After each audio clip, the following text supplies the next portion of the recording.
Jordan son of Mars Low is set to return in summer 2026, bringing back one of the most recognizable hybrid sneakers created by Jordan brand.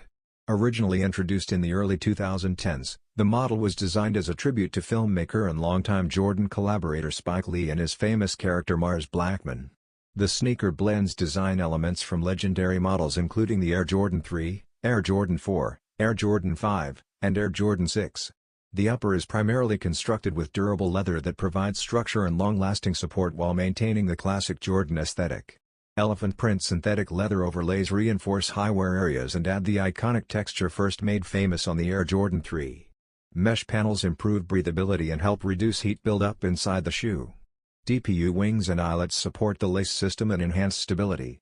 A foam midsole with visible air cushioning delivers comfort and shock absorption, while the rubber outsole provides reliable traction for everyday movement.